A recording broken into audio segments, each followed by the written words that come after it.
முதல் வாசகம். உலகம் முழுவதும் பரவி பயனளித்து வரும் நற்செய்தி உங்களை வந்தடைந்தது. திருத்தூதர் பவுல் கொலோசையருக்கு எழுதிய திருமுகத்திலிருந்து வாசகம். அதிகாரம் 1, இறை திருவசனங்கள் 1 முதல் 8 முடிய.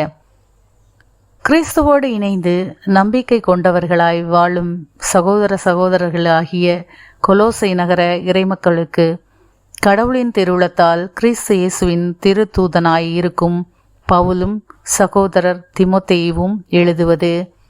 நம் தந்தையாம் கடவுளிடமிருந்து உங்களுக்கு அருளும் அமைதியும் உரித்தாகுக. உங்களுக்காக நாங்கள் வேண்டும் பொழுதெல்லாம் நம் ஆண்டவர் இயேசு கிறிஸ்துவின் தந்தையாம் கடவுளுக்கு நன்றி செலுத்துகிறோம்.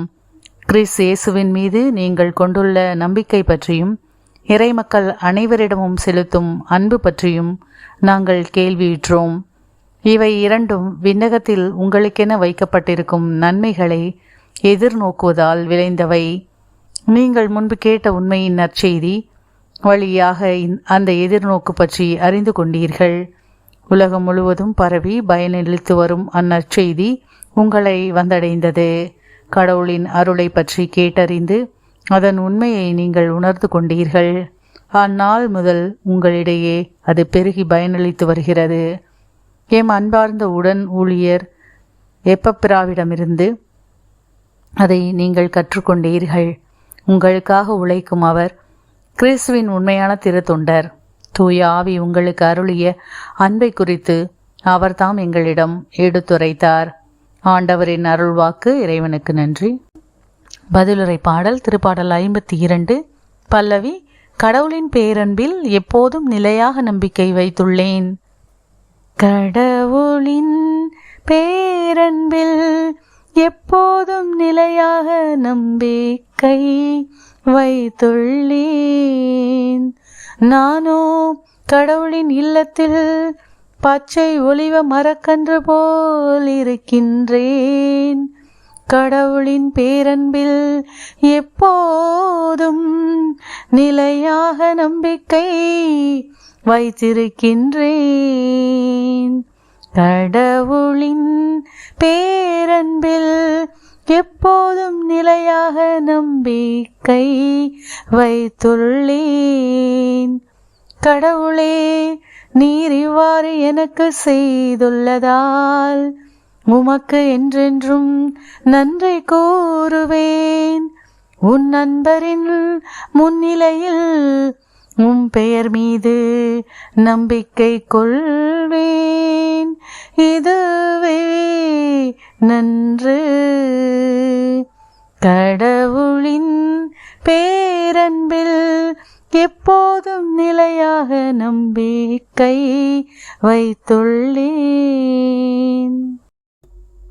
நற்செய்தி வாசகம். நான் மற்ற ஊர்களிலும் இறையாட்சியை பற்றி நற்செய்தி அறிவிக்க வேண்டும்.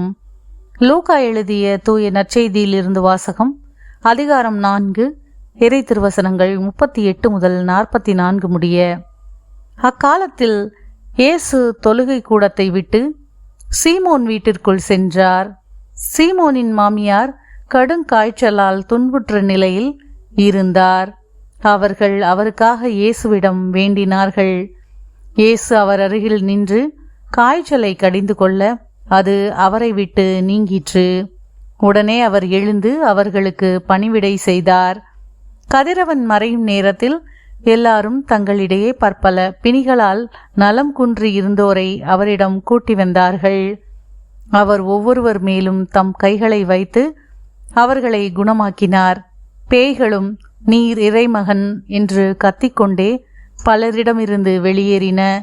அவர் மெசியா என்று பேய்கள் அறிந்திருந்தபடியால் அவர் அவற்றை அதட்டி பேசவிடாமல் தடுத்தார். பொழுது விடியும் வேளையில் இயேசு தனிமையான ஒரு இடத்திற்கு புறப்பட்டு சென்றார். திரளான மக்கள் அவரை தேடிச் சென்றனர்.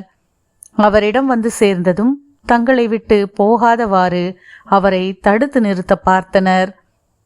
அவரோ அவர்களிடம், நான் மற்ற ஊர்களிலும் இறையாட்சியை பற்றி நற்செய்தி அறிவிக்க வேண்டும், இதற்காகவே நான் அனுப்பப்பட்டிருக்கிறேன் என்று சொன்னார்.